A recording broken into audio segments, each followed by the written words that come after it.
Today I'm going to be talking about my photography journey from where I started to where I'm at now, and then sharing some practical tips with people who are just starting out, things that I learned along the way. So without further ado, let's get right into it.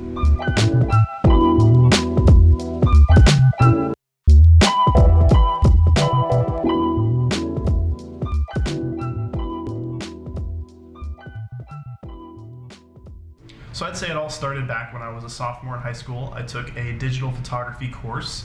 I didn't really necessarily have an interest in photography at the time. It just needed an elective, so I jumped into the digital photography head first. And I really ended up really loving it. My instructor gave me some of his gear to try out. He kind of acted as my mentor in that first year of learning photography. We went through Lightroom, we went through Photoshop, we went through all these different softwares on how to edit, different techniques, shutter speed, aperture, all the technical aspects of it.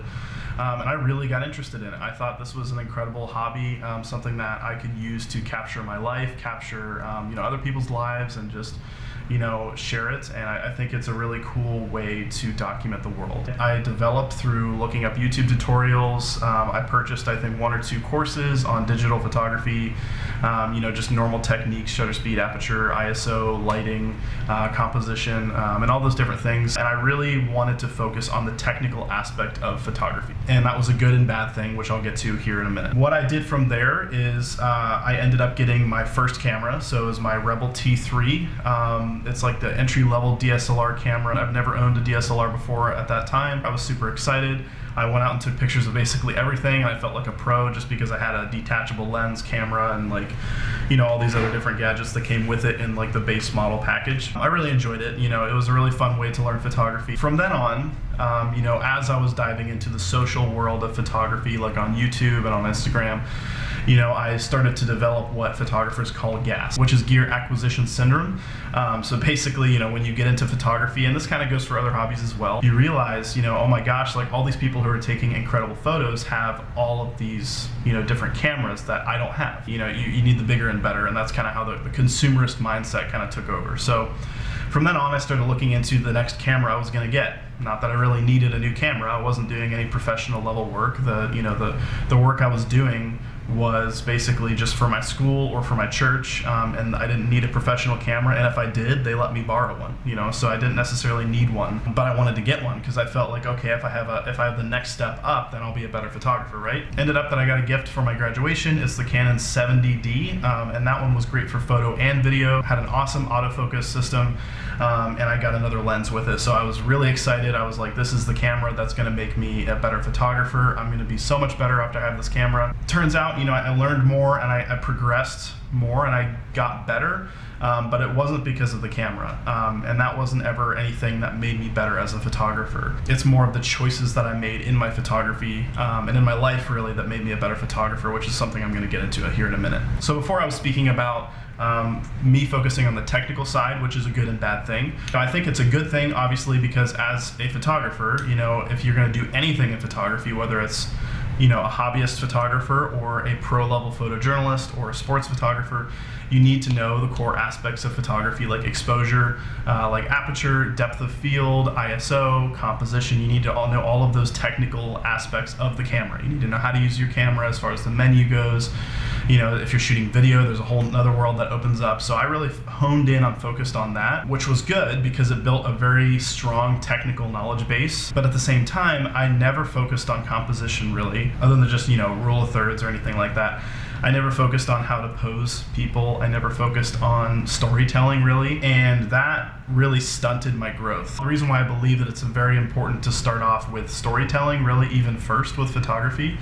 Learn the basic technical aspects of it and then dive into storytelling. The reason why I think that's important is, I've seen firsthand other photographers that handled it the opposite way, where they didn't really know any technical aspects of photography. Like they even shot on auto mode, but they were making these incredible pictures that were magazine worthy, and they were telling these incredible stories is because they knew how to tell stories and they knew how to engage an audience. And that's something I never learned how to do and never taught myself how to do, just because I thought the important aspect was the gear and not the person behind it learning how to tell stories. So the second part of the journey that was kind of the turning point in my photography kind of has to do with more of that storytelling aspect of it, and kind of more of the decisions I made that made me better versus the gear. The gear was actually a little bit a part of making me better, but if it didn't match with that expectation, that choice that I made on this trip, it wouldn't have made me a better photographer. So the trip I'm speaking about is a trip I took for 3 days to New York City. I went there to look at a college. I was actually going to try to go to art college.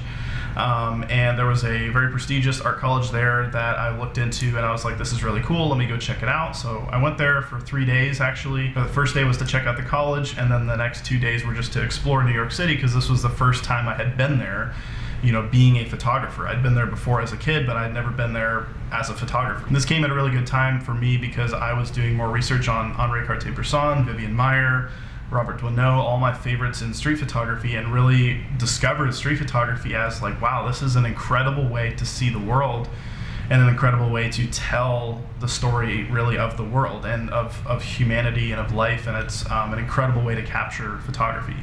And I was like, that's what I want to do. It's just absolutely what I want to do for photography. I want to learn how to do it better. So I looked up tutorials, and I looked up, you know, the history behind street photography and how it started. Looked into documentary photography, which has ended up being my favorite thing, and I got really interested. So before I went, I was like, this is going to be the perfect opportunity to practice street photography in a storytelling manner. So I would say that there were 3 main aspects of this trip that made it a turning point and a tipping point in my photography. First one actually was the gear. I ended up getting a Fuji X100. The very first model.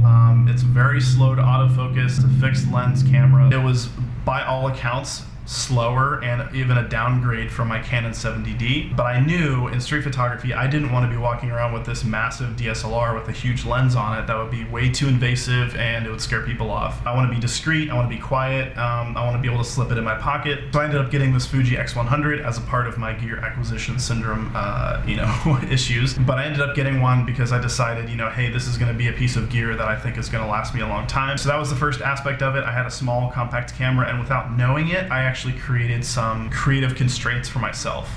You know, instead of having this bigger DSLR camera with a zoom lens and having video capabilities, I just stuck to one focal length, one camera. It was small enough to fit in my pocket or my bag. It was easy to just whip out and take a photo. So the second reason why I think this was an important tipping point in my photography is because this was my first time, again, you know, first time in New York City as a photographer. For me, that meant a lot of different things. It's a new place, so a lot of new inspirations.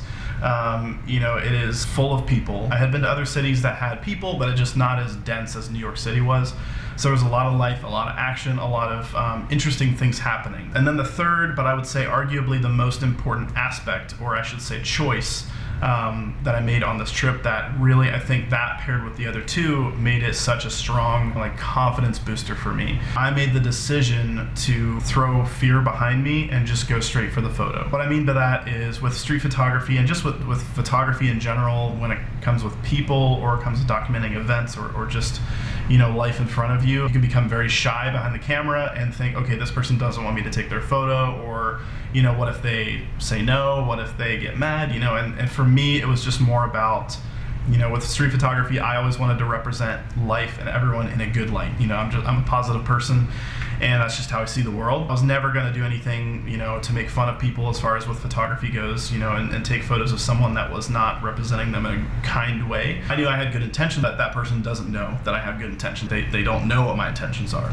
So that made me very fearful, you know, when I would go out on the streets of my hometown. But for me, going to New York City, I'm like, this is my only chance, really, to go, you know, to New York City with this camera and to document. So I decided, you know, what better time to just throw away fear and just go straight for it. So that's what I did. And I think that choice really made a huge difference in my confidence and in the photos I took. So breaking down my favorite photo of the trip, I would have to say that it is this photo. This photo, I believe, kind of sums up the entire trip for me as far as how impactful it was for me. I had never taken a photo like this really in my life.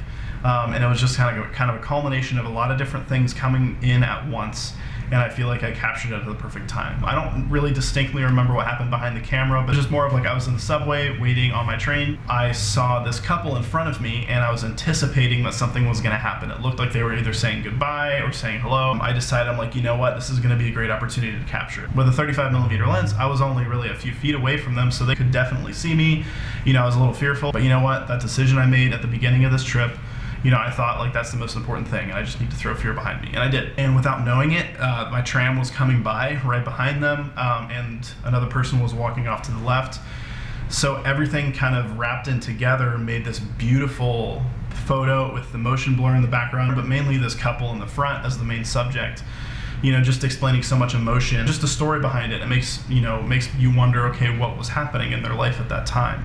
And it kind of describes, our transitions in life as far as saying goodbye or saying hello to loved ones. Maybe just simply, like I said, at the end of a long work day, they're both going home, to their house, and they're hugging each other after a stressful work day, whatever it is. And it kind of opens up my brain to think of all these different stories. So, at the time I put my camera down, I didn't think anything of it. I didn't look at the photo. I took a lot of other photos that you can see, on my website. I'll put the link in the description. Really, that photo made that trip for me so much more worth it. And if I knew that I was going to spend all the time driving there and being there, in those 3 days just to get that one photo, I totally would have done it again, because that photo has been a very important photo to me as far as my photographic, confidence. So wrapping up this video, I kind of want to describe from my experience and in my opinion, what advice I can share to you from my experience in photography. So I would say number one, don't buy it. I don't want to necessarily dive straight into the argument of gear doesn't matter, because I do believe it does matter, but I believe you should sit somewhere in the middle. Assess where you're at the time, that you're thinking of buying this new camera, and think of like, okay, what can I do with what I have?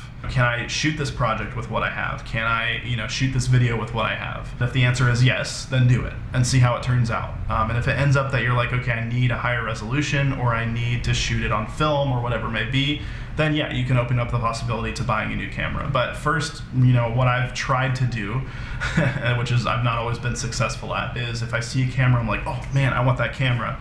I think, well, hold on, like what cameras do I have? Number two, can I accomplish what I want to accomplish with the cameras that I have? If the answer is yes to either of those, then I hold off and I don't buy it. For me, like the only exception for that has been the camera that I consider to be my dream camera, which is, a Leica M2, which I ended up purchasing recently. Did I need the camera? No. Is it going to make me a better photographer? Probably not. But it's okay to just, have a dream camera in mind that you're, looking at years down the road. And this has been a camera that I've been looking at for 5 years, and I've really been interested in. And it's something that I kind of, led up to and use my other cameras, to really learn photography and learn film photography and everything. And then I would say second, if you're going out to shoot, especially if you're very new, if you have more than one camera, just bring one camera. So I've been out in the field or out in the street, shooting landscapes, whatever, and I have like 4 cameras with me, because I'm like, I want to bring my medium format film camera, I want to bring my digital camera to have images right away, bring my 35mm film camera to take, street type portraits. And then I get there, and then I spend like 5 minutes staring in my bag, and I'm like, okay, what do I want to start with first? And then I end up just picking one camera, leaving my bag in the car, and just walking. So really, I think it's more important to get to know a camera very well and just use that camera for a long time. So it lets the camera get out of the way and lets you focus more on the composition and more on the story that you're telling versus the gear that you're using. So that's been a big thing for me, that I just try to limit myself. Every now and then I might take 2 cameras out if I want to take some, medium format landscapes to have that extra detail, and then have my 35 to take any street portraits that I see. Mainly I just take out my Leica, or I take out my Mamiya, and I do it one at a time.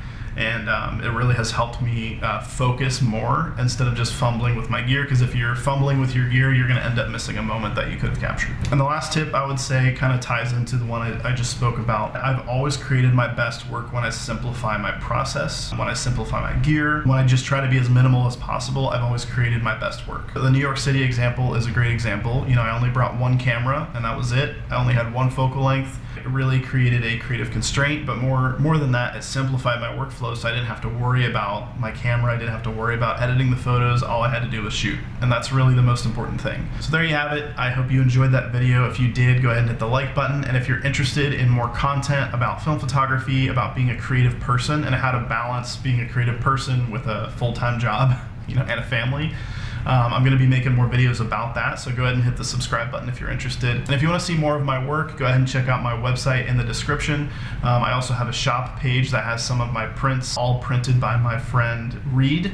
If you're interested in getting any of my prints, they're all printed by him in Washington, D.C. Or if you're interested in printing out some of your photography, go check out reedprints.com, and I'll put a link in the description as well. But anyways, that'll do it for today. Thank you guys for tuning in, and I'll see you next time.